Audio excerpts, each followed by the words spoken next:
Hola, buenas tardes. A continuación les contaré un poco de la historia de mi vida, los acontecimientos históricos que me ha tocado vivir y todas las profesiones y conocimientos que he adquirido a lo largo de mi vida. Me presento, soy Kevin, un español de Castilla, quien en búsqueda de nuevas experiencias y aventuras fui convencido de ir a nuevas tierras, las cuales serían llamadas la Nueva España. Gracias a mis conocimientos y habilidades en el arte, fui solicitado a emprender este viaje que cambió mi vida. Para entender un poco más sobre el mundo actual, les cuento que todo comenzó en el reinado de Carlos I el Emperador, el cual, gracias a Hernán Cortés y un grupo reducido de españoles, lograron conquistar a Tenochtitlán en el año de 1521, poniendo fin al Imperio Mexica. Todo esto desarrollándose en Europa en un contexto en donde una persona llamada Martín Lutero creó las reformas luteranas en los años de 1517 a 1527, en donde hacía críticas duras a la Iglesia. Es así que en 1522 el emperador Carlos solicita al Papa Adriano VI apoyo con misioneros para la Nueva España, siendo aproximadamente las fechas en que yo emprendí el viaje a las nuevas tierras. Posteriormente pude observar cómo a solo 3 años de la caída de la Gran Tenochtitlán comenzó el proceso para iniciar la evangelización sistemática de la población indígena, siendo en este periodo que los frailes eran quienes se encargaban de construir los conventos con mano de obra indígena. Y bueno, para entender bien cómo ha ido evolucionando la arquitectura y el arte a lo largo de los años, hablaremos de 3 periodos: el siglo XVI, el barroco y el neoclásico. Para comenzar, cabe mencionar que entre los misioneros enviados por el Papa existieron diferentes órdenes religiosas, las cuales tuvieron diferencias en su modo de construir. Sin embargo, su objetivo era el mismo: evangelizar a la población. Una de estas órdenes fueron los franciscanos en 1524, quienes construían una arquitectura de carácter defensivo, cuya intención era reflejar humildad, sencillez y poca ornamentación. Un ejemplo claro de esta arquitectura es el exconvento de la Asunción en Tecamachalco, Puebla. Asimismo, no olvidemos a los dominicos, quienes en el año de 1526 usaron una arquitectura de 4 tipos de planta: una sola nave sin crucero, planta cruciforme, capillas laterales, planta basílica de 3 naves, destacando los claustros con pilastras y contrafuertes hacia el patio. Un ejemplo de su arquitectura es el convento de Santo Domingo de Yanhuitlán, Oaxaca.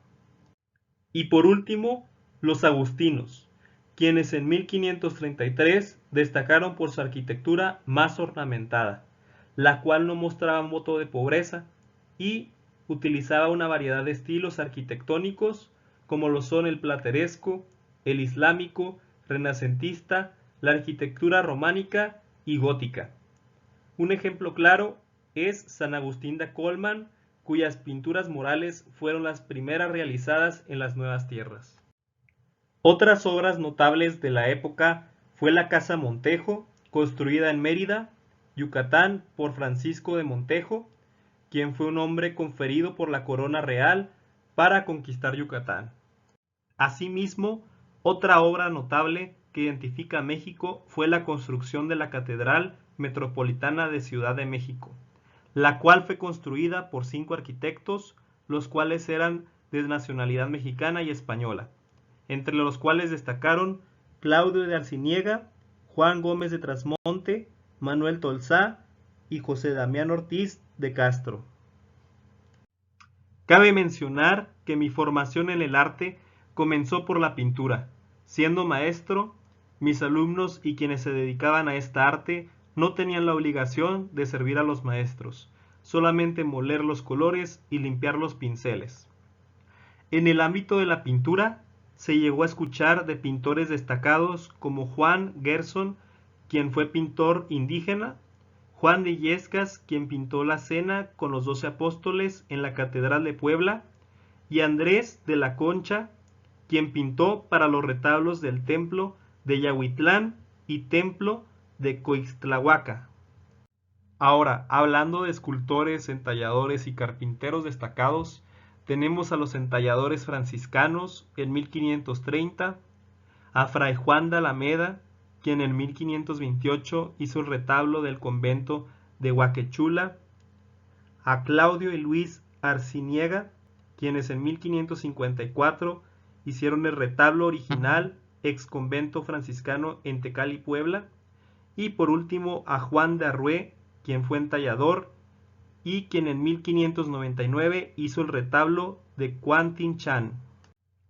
Ahora pasaremos al siguiente periodo, el barroco en la Nueva España. Ahora, hablando de arquitectos, alarifes y albañiles del barroco, tenemos a Hernando Toribio de Alcaraz,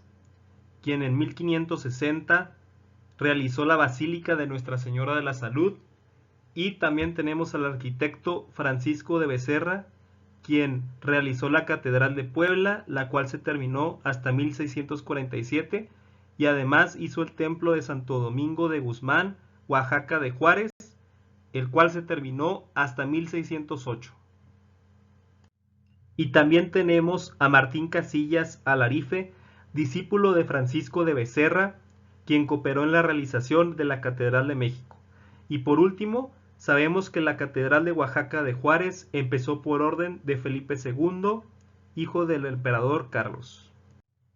En este periodo, mis colegas del ámbito de la pintura y yo utilizamos la técnica del claroscuro para nuestras obras,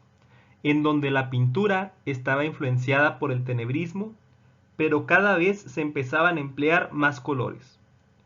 Llegué a escuchar de obras relevantes tales como La incredulidad de Santo Tomás, realizada en 1602, Las cuatro partes del mundo, el cual es un óleo sobre lienzo, hecho en 1646, La Virgen de la Escalera, realizada de 1680 a 1690, y De español y mestiza, castiza, hecha en 1763. Posteriormente, y con ganas de desarrollar nuevas habilidades, decidí aprender sobre la escultura, así como de los entalladores y carpinteros un poco. Para esto vi cómo las ordenanzas regulaban un sistema de aprendizaje de larga tradición, en donde los aprendices aprendían el oficio en casa de un maestro a tempranas edades. A pesar de esto, de mi edad, decidí juntarme con amigos artistas y aprenderles un poco. Llamó mi atención la implementación de elementos constructivos interesantes, tales como la introducción de la columna estípite en la Nueva España por Jerónimo de Balbás,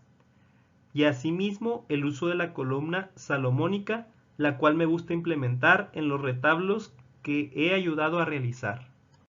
Recibí inspiración de Salvador Ocampo, quien en 1696 realizó el retablo de la iglesia agustina de los Santos Reyes Mestitlán, y en 1702 la sillería del coro del colegio de San Ildefonso. Y por otro lado, también me inspiré en Jerónimo de Balbás, quien en 1758 realizó el retablo mayor de la iglesia de la Santa Prisca.